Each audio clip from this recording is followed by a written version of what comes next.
के दायरे में सारा जादू खत्म हो सकता है। खजाना पाने के लिए लोगों के एक समूह ने कब्र खोदकर 100 साल से सो रही मृत आत्मा को पुनर्जीवित करने में जरा भी संकोच नहीं किया। ऐसा इसलिए क्योंकि कहा जाता है कि वह हेलमेट देखने वाला आखिरी व्यक्ति था। लेकिन सभी के पास सवाल पूछने के सिर्फ 5 मौके थे। वो इसके फासलाक इसलिए भाई कियांग आगे बढ़े और हेलमेट के ठिकाने के बारे में पूछताछ करने लगे। 5 मौके निकल गए और उनके पास दूसरी कब्र खोदकर उसके मालिक को जबरदस्ती जिंदा करने के अलावा कोई चारा नहीं था। इस बार भाई कियांग ने सबक सीखा और फिर कभी बयानबाजी वाले सवाल नहीं किए। आखिरकार वह मृत आत्मा से 100 साल पहले की घटना के बारे में बताने में कामयाब हो गया। उसी समय उन पर दुश्मन ने हमला कर दिया। उस अहम मौके पर सेनापति ने उसे हेलमेट थमा दिया। इससे पहले कि वह अपना निर्देश पूरा कर पाता, दुश्मन ने उसे 2 टुकड़ों में काट डाला। यह देखकर कि उसे हेलमेट का ठिकाना नहीं मिला है, भाई कियांग मुड़ा और जाने लगा।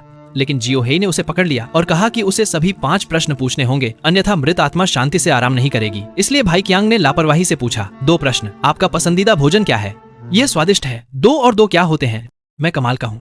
सैनिक के आराम करने के बाद भी दुश्मन फिर से जीवित हो गया। सेनापति को उम्मीद नहीं थी कि वह अपने ही आदमियों से भी ज्यादा बुरी तरह मर गया। यह पता चला कि हेलमेट को पुनः प्राप्त करने के बाद कमांडर ने इसे अपने सबसे तेज घुड़सवार को हुए पुल के सामने आ गया। दूसरी तरफ हेलमेट देखकर जैन भाई अचानक रुक गए और गंभीर चेहरे के साथ सभी को चेतावनी दी कि उनके पीछे का पुल जाल से भरा है और उन्हें गुजरने के लिए नियमों का पालन करना होगा। नियम सरल थे, बीच से शुरू करें और केवल अजीब डिजिटल ब्लॉकों का उपयोग करके आगे बढ़ें। 5वें चरण को छोड़कर हर कदम पर एक क्षैतिज चाल होनी थी। जब उसने खुद को बीच बिंदु पर मुसीबत में पाया तो जियो हे केवल पुल को बहुत नाजुक होने के लिए दोषी ठहरा सकता था। सौभाग्य से बाद में उन्हें पता चला कि टीम के सदस्यों द्वारा ढोई गई साधारण छड़ी जादुई आओ और जाओ पाम निकली। इसलिए उन्होंने झटपट शतरंज के मोहरों से 2 अंतरिक्ष द्वार खोल दिए और मिनटों में सभी को दूसरी ओर भेज दिया। इसके बाद जानगे के मार्गदर्शन वे एक प्राचीन पत्थर के चबूतरे के सामने पहुंचे। जानगे ने पहले 100 सालों से जमी धूल को उड़ाया, फिर कुशलता से एक चाकू लगाया और तंत्र को सक्रिय किया। इस तरह खजाने की खोज करने वाली टीम को आखिरकार वह हेलमेट मिल गया, जिसकी उन्हें कठिनाइयों से गुजरने के बाद से तलाश थी। प्लीज हमें सपोर्ट करने के लिए सब्सक्राइब जरूर करें।